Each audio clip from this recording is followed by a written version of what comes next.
It is a remarkable thing that we live in an age in which distance is dead, in which we can all telecommute in from whatever sylvan spot appeals to our love of nature. And yet, in so many ways, in so many places, we choose the inconveniences of urban density. 30 years ago, the cyberseers and the techno-prophets were predicting that the internet, the fax machine, various forms of electronic communications were going to make face-to-face contact in the cities that enable that contact obsolete. And indeed, as late as the 1980s, it seemed like that was possible. Indeed, when I was a kid growing up in New York City in the 1970s, it really seemed as if the age of the big city had come and gone and was never going to come again, because the manufacturing centers that had been the life's blood of our urban areas, those had de-urbanized, those had left the high-cost areas of dense agglomeration and moved to cheaper locales. But something amazing happened in this narrative of declining transportation costs, killing face-to-face contact and killing cities. It's just that cities kind of came back.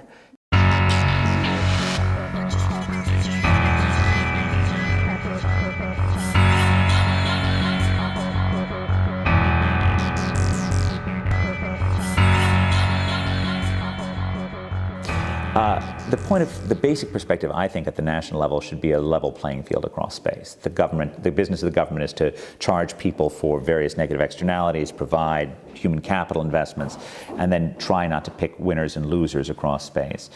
Now, inevitably, things like infrastructure decisions are going to involve some degree of spatial management. I tend to think the best answer for most infrastructure is to have them paid for by user fees, which means you don't actually have a transfer from one area to the other, but you have the users themselves pay for them. I would be remiss not to mention that, there's few areas in which it's easier to waste many billions of dollars than infrastructure. And I think as economists in the public realm, it's important for us to always emphasize the need for solid cost-benefit analysis of anything, because otherwise we risk wasting billions. And once you're involved in the magic of placemaking, right?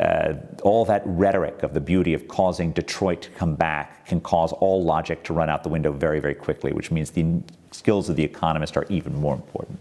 And it is so central as we look forward to these investments to keep the focus on helping people, not helping places. The goal of public policy has got to be to give choices to more people, to give them more resources, to enable them to do things, to increase, in our language, increase their utility levels, which I, following the basic logic of microeconomics in expanding their choice sets rather than increasing their happiness, since indeed that's how we actually formally model utility levels. But focusing on, however you define it, focusing on actually creating tangible gains for people, because so often place-based politicians just want to be able to say that their city has come back.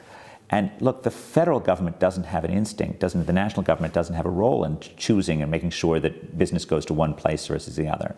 They have a job in making sure that children grow up in safety and have access to decent education, but not that, jobs flow to one particular place or another. And I think that's a central perspective that economists should never lose in discussing place-based policies. That's what you said in your book, Triumph of the Cities. Government should help poor people, not poor cities.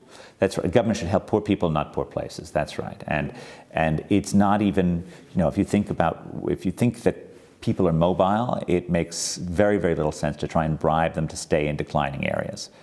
Now, it is probably true that place-based aid looks even worse in the US than it does in Europe, both because the geographic distances involved are so large, and even the climate differences are very large in the US. It's very hard to imagine how in the world, you would actually, even if you spent a huge amount of money on it, how you would get Detroit to come back. On top of that, the American population is much more mobile than the European population is, so it's much more natural to just say, look, you're gonna leave, whereas Europeans tend to be a little bit more rooted. That being said, I still think the overwhelming danger is to throw more money, and this is true both at the nation level and even more so at the European Union level, at declining regions rather than to focus on the policies that will yield the most returns. Because there are two ways of enriching the residents of a poor area, one of which is to try and somehow or other make it an attractive place for business to locate. But that may not be all that feasible, and in general, by doing that, you're just moving business from one place to the other. Or you can educate the people and enable them to find great jobs somewhere else. Now that seems like it's a win-win for everyone. So I think that's one of the reasons why focusing on helping poor people, not poor places, makes a lot of sense.